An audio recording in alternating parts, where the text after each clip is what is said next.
sobre a Timol, me impressiona muito.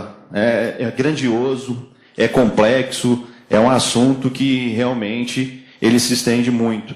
Então eu gostaria de convidar ao palco o doutor Geraldo Balieiro Neto, pesquisador, para ele falar um pouquinho sobre o que foi esses estudos que ele realizou. Doutor Geraldo. Bom dia. Meu nome é Geraldo Balieiro, eu sou pesquisador da Agência Paulista de Tecnologia dos Agronegócios.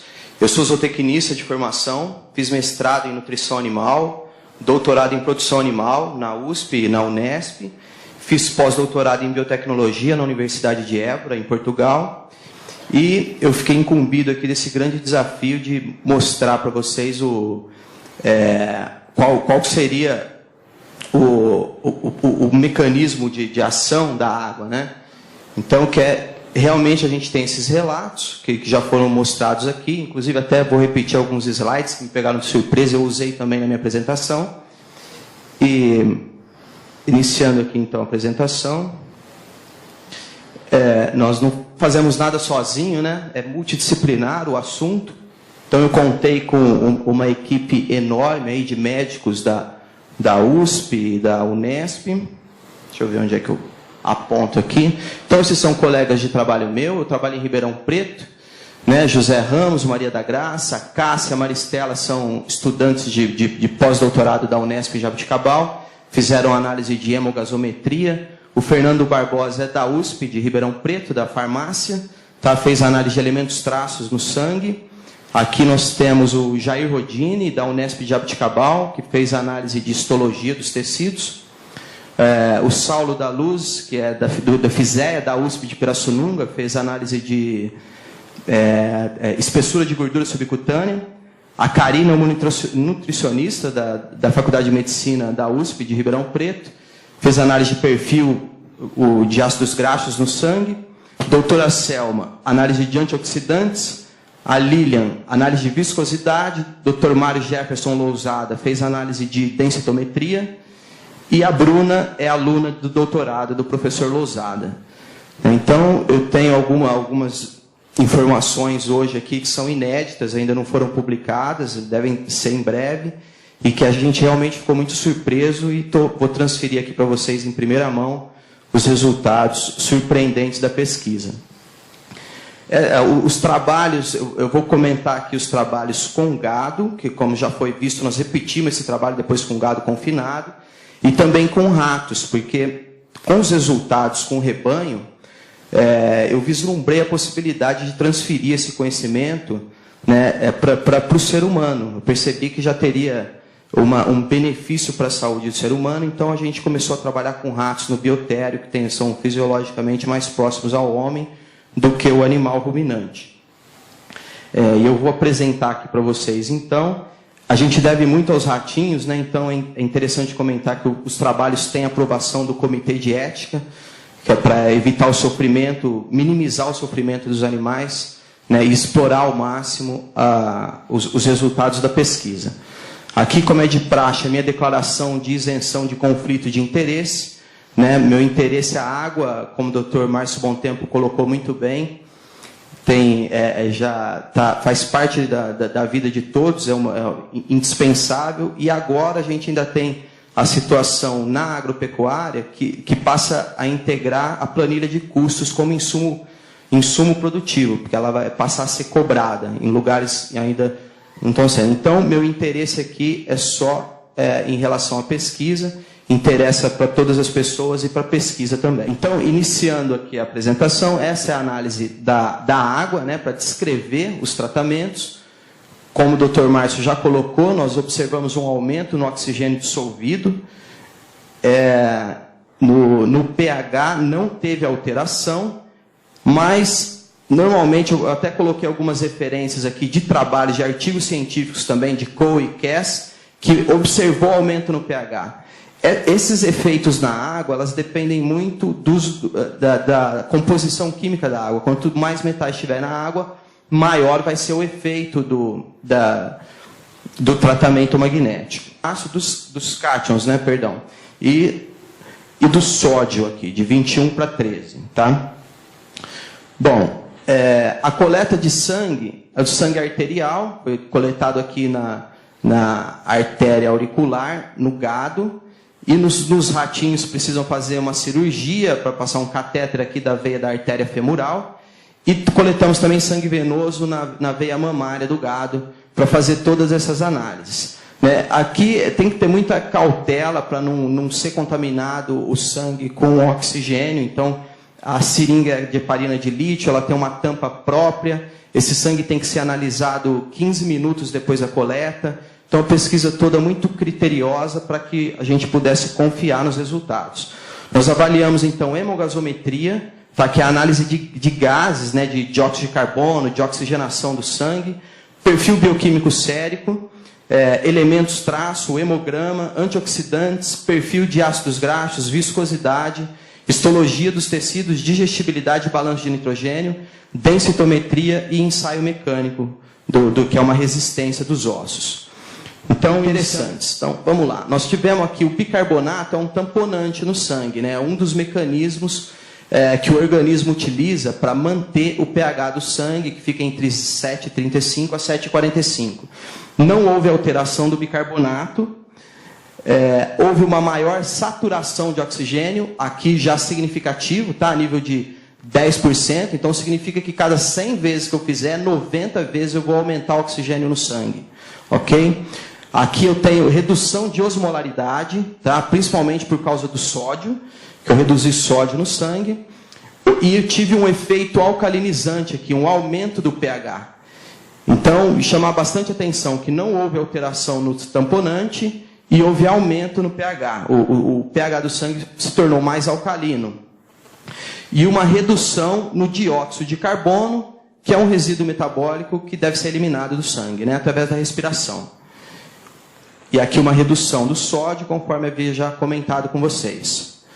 Bom, aqui então no outro ensaio com as vacas, que eu comentei com vocês, que nós repetimos em pastagem e com gado confinado. Aqui nós tivemos uma redução do bicarbonato, que é o tamponante do sangue. Sempre me desculpem se eu não tiver explicado muito bem, aqui é o controle, água convencional, as tabelas têm sempre a mesma formatação. E aqui é a água teste, é a água tratada magneticamente, ok? Submetida a campo magnético. Então aqui nós tivemos redução no bicarbonato, tá? E com um aumento na saturação de oxigênio novamente, redução no excesso de base, redução na osmolaridade, redução no dióxido de carbono e redução no sódio. E não tivemos efeito aqui no pH. Mas o que acontece? Porque, ocorre aqui que o pH se mantém aqui no mesmo valor porque o organismo corrige. Então, se eu preciso de menos tamponante para manter o mesmo pH, é indicativo também que houve novamente um efeito alcalinizante da água, o que é bom para a saúde. Aqui é hemogasometria dos ratos, então são monogástricos, né? O gado é ruminante, é um metabolismo muito diferente, para ver se isso então se repetia. Da mesma forma como esse último slide, aumentou então o cálcio ionizável do sangue dos ratos, o pH não foi alterado, tá? Aumentou o oxigênio dissolvido, a pressão parcial de oxigênio, diminuiu a pressão parcial de dióxido de carbono. Aqui é corrigido para a temperatura, como eu mostrei para vocês, que a gente coloca a temperatura do animal no momento da coleta. Aumentou o oxigênio, diminuiu o dióxido de carbono novamente, um resultado muito consistente. Aumentou a saturação de oxigênio na hemoglobina. Esse é um resultado muito interessante, né? Pode fazer muita diferença para quem pratica esporte, né? Que há um consumo alto de oxigênio para a produção de energia. E aqui o bicarbonato, novamente, da mesma forma, reduziu o bicarbonato. Então, quer dizer, eu mantenho o pH porque o organismo corrige. Só que eu tenho menos bicarbonato para manter o mesmo pH.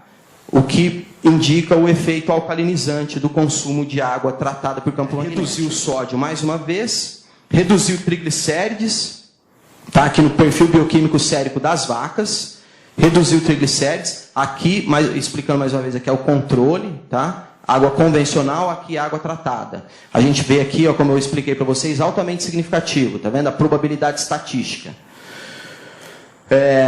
E coerente com esses resultados, então, de triglicérides, nós tivemos aqui, essa é uma imagem de ultrassom obtida com um aparelho lá da USP, da FISEA. É claro que é um exemplo, né? Nós tivemos nesse tratamento 26 animais, então tenho 13 pares de vacas, cada par no mesmo estágio de lactação, com a mesma produção, são todas da mesma raça, porque o gado mobiliza as reservas corporais durante a lactação. É importante que seja, então, aos pares. Então, aqui eu tenho o animal recebendo água convencional, apenas para ilustrar. Nos outros 12 pares aconteceu a mesma coisa. E aqui a água tratada. Então, nós temos aqui nessa primeira faixa preta o couro do animal, depois essa linha branca é o tecido conjuntivo, e aqui o músculo, né? E essa parte escura, onde está sinalizado, é a gordura a subcutânea. Então, no animal que recebeu água tratada, eu tenho um percentual de gordura na carcaça menor. E engraçado que não houve diferença no peso. Muda a composição da carcaça, diminui a gordura no corpo do animal. Sérico dos ratos, né? Então nós não tivemos efeito significativo. Ok? Mas nós observamos aqui aumento da ureia, eles não contradizem os outros, tá vendo? O triglicérides reduziu, o colesterol reduziu, glicose reduziu, mas aqui muito próximo de conseguir, aqui 0,10 eu já chamaria de um efeito significativo, tá? Porque a análise estatística é bilateral, então isso significa, na verdade, 5%, né? Que significa que 95%, a cada 100 repetições, 95%, 95 vezes vai ocorrer esse efeito. E aqui uma tendência do efeito, né, de redução da creatinina e redução da glicose. E confirma também aquele slide que eu mostrei a respeito da gordura. Então, nós observamos que os ratos, recebendo a água teste, tá, eles ganharam menos peso após 45 dias. Eu falei, vamos trabalhar diretamente com uma espécie que a gente possa transferir os resultados para o ser humano, que é extremamente interessante para a saúde humana, né? Densitometria óssea, né? Que foi realizado há 15 dias atrás, através desse densitômetro aqui de dupla emissão de raio-x. Essa bandeja, então, ela é toda quadriculada aqui para medir a área também. Esse software é específico, né, para pequenos animais, e ele trabalha em ambiente dose, então é difícil você extrair essa imagem aqui, mas eu bati foto da tela para exemplificar melhor para vocês. O que aconteceu aqui, então, com a densitometria? Né? A área não teve efeito, tá? A área do osso é a mesma para os animais controle e teste, sem efeito significativo, ok? Aqui é o conteúdo mineral ósseo, aumentou, e foi altamente significativo. Vocês lembram aqui que eu falei para vocês, isso aqui significa que em 1 milhão de vezes, 999 vezes vai acontecer o efeito. Fiquei muito surpreso, inclusive eu esperava o contrário, meu receio era de eu reduzir o conteúdo mineral ósseo e a densidade mineral óssea aumentaram e foi altamente significativo. Mas ocorreu aqui um efeito de interação, né, o que significa que eu tive efeito do tratamento e efeito do período, que eu comentei com vocês, que foi 15, 30 e 45 dias de fornecimento de água. Quando acontece esse efeito de interação, na pesquisa científica, a gente tem que desdobrar a análise. Então, para identificar o que aconteceu. Desdobrando as interações, então, eu reparei que com 15 dias, apesar de ter aumentado aqui o conteúdo mineral ósseo, o efeito não foi significativo. Agora, com 30 dias, já há um resultado significativo e com 45 dias também. A densidade mineral óssea, já com 15 dias, já tem diferença significativa e ela vai aumentando, maior consistência aqui com 30 e 45 dias. Extremamente interessante esse resultado.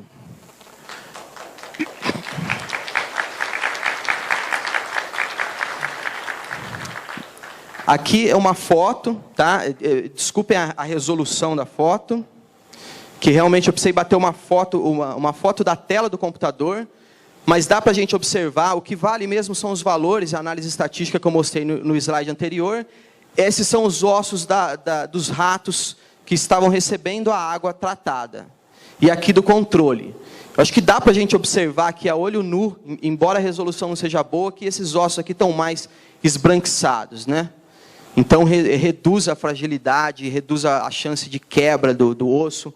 Feito muito bacana. Nesse momento, que ainda são resultados parciais, que houve efeito e que o efeito é atribuído à água. Né? Que talvez, então, a gente tenha identificado aqui a principal causa, né? o mecanismo de ação, o principal mecanismo de ação. Porque como que a sódia é superóxido dismutase, chama essa enzima antioxidante? O que ela faz? Ela pega um radical livre, né? Que é o superóxido, aqui o O2-, e pega dois prótons aqui de hidrogênio e transforma isso através de uma reação de dismutase em oxigênio e em peróxido. Depois esse peróxido vai sofrer ação de outras enzimas antioxidantes, da catalase e da glutationa peroxidase, formando água e oxigênio. Então, veja bem, eu tenho aqui, isso justifica o efeito alcalinizante, porque eu estou tirando hidrogênio do meio, tá? O aumento do oxigênio no sangue, que foi também observado na pesquisa, e aumenta a água, que eu comentei com vocês, a produção de água metabólica, que justificaria o porquê que o animal bebe um pouquinho menos de água. Né? Então, os efeitos são coerentes e talvez aqui a gente esteja desvendando como que funciona, né? Qual que é o mecanismo principal. Não que seja o único